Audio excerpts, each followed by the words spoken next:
1936年，著名作家鲁迅因为肺结核病逝，年仅55岁。他用笔唤醒国人，却无法抵挡疾病的侵袭。英国作家乔治·奥威尔也因为肺结核在1950年去世，年仅46岁。还有中国著名的建筑师、诗人、作家，被誉为一代才女林徽因，还有《骆驼祥子》的作者老舍，黄河大合唱的作曲家冼星海，中国现代诗人闻一多等等。如今肺结核依旧影响着无数人，从名人到普通老百姓无一幸免。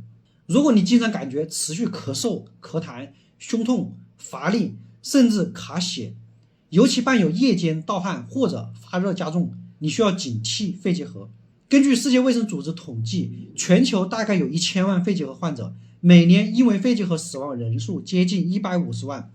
我们国家是肺结核高负担国家之一，每年新发病例90万，相当于每分钟就有1人被确诊。但更令人担忧的是什么？大概50%的患者仍然没有被确诊，错过最佳治疗时机。肺结核到底是什么样的疾病？为什么它可以悄无声息地威胁我们的生命？哪些人是高危人群？我们又该如何识别应对？本期内容我们一起走进肺结核的真相。首先，肺结核的症状跟它的原理是什么？肺结核简称 TB， 它是由结核分支杆菌引起的慢性传染病，它主要侵犯我们的肺部，当然也可以累及其他器官。患者可能会出现长期的咳嗽，一般超过2个星期，咳痰、胸痛、乏力，甚至卡血，伴有夜间盗汗，持续低热，很瘦。严重的时候，肺组织被破坏，导致呼吸衰竭，甚至危及生命。这一切是怎么发生的？首先，结核分支杆菌通过空气飞沫，比如说肺结核患者他咳嗽、打喷嚏时候，这些细菌通过他的飞沫进入空气中，健康人吸进去之后可能就被感染，这个细菌在你肺泡里面繁殖，引起免疫反应，形成结核结节。如果你的免疫力很强，细菌可能被控制，进入潜伏期。如果你的免疫力很差或者短期下降，比如疲劳啊、营养不良、老年人，这些潜伏在肺里面的细菌可能会被激活，导致活动性肺结核，破坏你的肺组织，形成空洞，甚至扩散到全身。那么我们怎么应对？应对肺结核最关键的是早发现、规范治疗和预防传播，避免与活动性肺结核患者密切接触，尤其是在通风不良的环境中。日常保持良好的生活环境，比如咳嗽的时候把口鼻捂住，佩戴口罩，可以有效的降低传播。治疗以抗结核药物为核心，常用的药物包含异烟肼、利福平、乙胺丁醇、吡嗪酰胺。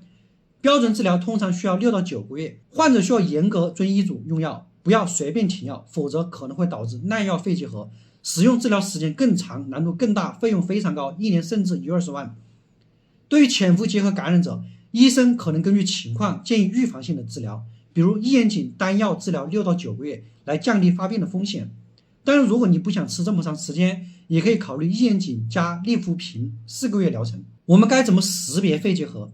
肺结核症状容易跟感冒、肺炎混淆，准确诊断非常重要。以下人群需要警惕：如果长期咳嗽超过2个星期，夜间盗汗，反复低热，消瘦卡血，与肺结核患者密切接触，还有免疫力比较差，像艾滋病患者、糖尿病或者老年人。如果你想诊断，通常要做很多检查，比如把痰液吐出来做培养图片，查结核分支杆菌，这个是确诊的金标准。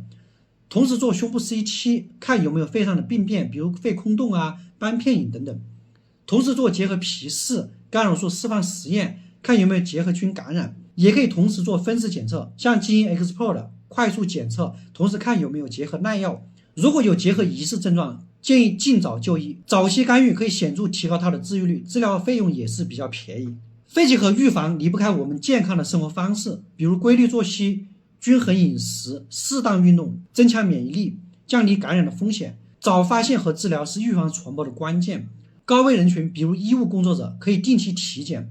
此外，出生的婴儿可以接种卡介苗，可以降低他们的感染风险。同时，我们需要改善居住环境，保持通风，避免潮湿，也可以减少细菌的滋生。总的来说，肺结核它不是不治之症，但是要早发现、早治疗，绝大多数患者可以治愈。从现在开始，从我们做起，关注自身健康，定期体检。如果发现疑似症状，及时就医，共同警惕肺结核的隐形威胁。